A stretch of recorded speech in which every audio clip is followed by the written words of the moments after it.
इस वीडियो में मैं क्रेटीन से रिलेटेड आपके सारे डाउट्स क्लियर कर दूंगा फटाफट, बिल्कुल 4-5 मिनट के अंदर। तो सबसे पहले मैं आपको मेनली दो चीजें बताऊंगा। विचार creatine is a natural substance. इसका मतलब ये है कि क्रेटीन एक ऑर्गेनिक कंपाउंड है और क्रेटीन कोई भी ड्रग या फिर कोई स्टेरॉइड्स नहीं है। It is a natural compound. और दूसरी बात ये कि कोई भी क्रेटीन यूज कर सकता है। अगर आप जिम जा रहे हो, फिटनेस में हो, तो आप क्रेटीन यूज कर सकते हो। नॉर्मली भी लोग क्रेटीन यूज कर सकते हैं to increase their strength and hypertrophy. तो क्रेटीन अगर आप एक बिगनर हो तब भी यूज कर सकते हो, इंटरमीडिएट या फिर एडवांस लेवल लिफ्टर हो आप तब भी क्रेटीन यूज कर सकते हो। As I said, creatine is an organic compound mainly made up of carbon, nitrogen, oxygen and hydrogen. इन सब चीजों से मिलकर बनता है creatine. It is not a drug और अ स्टेरॉइड। अब हम बात करते हैं कि क्रेटीन हमें हेल्प कैसे करता है। तो क्रेटीन मेनली हमारे बॉडी में एटीपी बनाने में हेल्प करता है और हमें एटीपी से ही एनर्जी मिलती है। जैसा कि हम सबने साइंस में पढ़ा था 10th के पहले ही, दैट एटीपी से ही हमारे बॉडी को एनर्जी मिलती है। तो क्रेटीन हमारे बॉडी में ज्यादा एटीपी बनाने में हेल्प करता है। तो फॉर एग्जाम्पल, जैसे आप 8 रेप्स के लिए जा रहे हो तो फिर 6-7 के बाद अगर आप में एनर्जी बिल्कुल कम हो जाती है तो जो लास्ट का हल्का सा पुश होता है आपको बॉडी में, वो देने में क्रेटीन हेल्प करता है। तो मेनली क्रेटीन हमारे सेल्स में एनर्जी बनाने में हेल्प करता है और ये हमारे हाइपरट्रोफी में भी हेल्प करता है। ऑब्वियसली अगर वो आपको एनर्जी देने में हेल्प कर रहा है तो उससे आपकी हाइपरट्रोफी भी होगी। तो मेन दो काम होते हैं इसके, स्ट्रेंथ और हाइपरट्रोफी में ये हमें हेल्प करता है। और एडिशनली ये हमारे ब्लड शुगर लेवल और हमारे मेंटल हेल्थ को भी हेल्प करता है। But no research is required in this area. But this thing is clear कि वो हमारे हाइपरट्रोफी और स्ट्रेंथ गेन में दोनों में हेल्प करता है।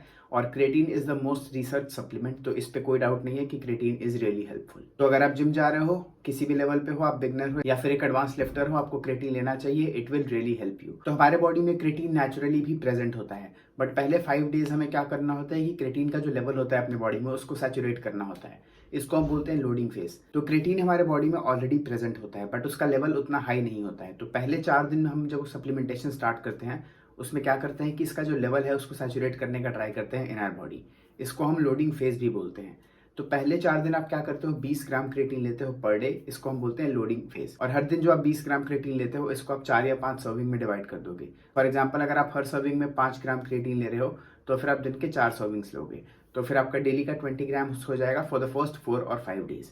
इसको हम बोलते हैं लोडिंग फेज। और फिर लोडिंग फेज के बाद हमारा नॉर्मल मेंटेनेंस फेज चलता है। और मेंटेनेंस फेज में जो रिक्वायरमेंट होता है क्रेटीन का, that is 3 to 5 grams per day. अगर आपका बॉडी वेट कम है, दैट इज अराउंड 60-70 kgs, तो फिर आपके लिए 3 ग्राम्स इनफ है। और अगर आपका बॉडी वेट बहुत ज्यादा है फिर आपके लिए maximum 5 grams, that is enough for you. तो नॉर्मल जो मेंटेनेंस फेज में चलता है, पहले लोडिंग फेज खत्म हो जाने के बाद, that is 3 to 5 grams per day. और लोडिंग फेज में पहले के सिर्फ 4-5 दिन आप 20 ग्राम तक क्रेटीन पर डे ले सकते हो। उसके बाद आपका लाइफ टाइम के लिए मेंटेनेंस फेज ही चलेगा। एक और डाउट जो लोगों को होता है वो होता है अबाउट क्रेटीन साइक्लिंग। इसका मतलब है कि क्या आपको क्रेटीन से ऑन एंड ऑफ जाना चाहिए, मतलब कुछ दिनों के लिए आपको क्रेटीन लेना चाहिए और फिर कुछ दिनों के लिए क्रेटीन छोड़ देना चाहिए। बट क्रेटीन को साइक्लिंग करने का बेनिफिट नहीं होता है। नॉर्मली जो आप 3 to 5 ग्राम्स क्रेटीन ले रहे हो पर डे अपने मेंटेनेंस फेज में, आप उससे स्टिक कर सकते हो और आपको creatine on end of cycling करने की कोई जरूरत नहीं होती है। तो आपको सिंपली पहले 5 डेज लोडिंग फेज करना है और फिर उसके बाद आपको अपने मेंटेनेंस फेज में जाना है। अब अगली बात जो हमें करनी है वो टाइमिंग के बारे में करनी है कि हमें क्रेटीन लेना कब है।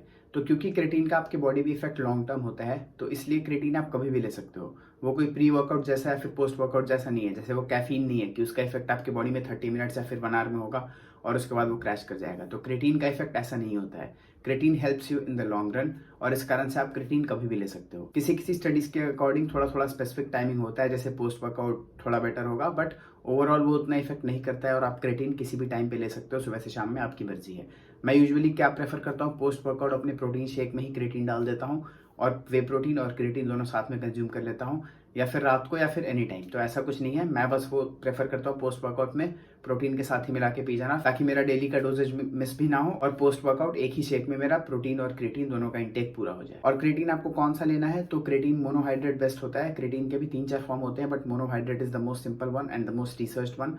तो आप सिंपली किसी भी कंपनी का क्रेटीन मोनोहाइड्रेट ले सकते हो और इसका प्राइस भी ज़्यादा नहीं होता है। अगर आप बड़े वाले डब्बे लोगे विच इज़ ऑब्वियसली चीपर, तो फिर उसमें आपको काफ़ी सर्विंग्स भी मिल जाएंगे और अप्रॉक्स आपको 400 रुपये पर मंथ का उस पर बजट आएगा। उससे ज़्यादा उसमें आपका नहीं स्पेंड होगा। अप्रॉक्स 400-300 के आसपास में आपका मंथली में क्रेटीन का काम निकल जाएगा, because you just need about 3 grams of creatine per day.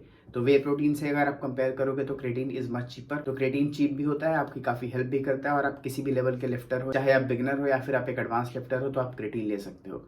तो आई वुड सजेस्ट कि आप क्रेटीन बिल्कुल लो। तो that's my opinion and thank you so much for watching this video. Please make sure to subscribe to this channel if you haven't done so yet.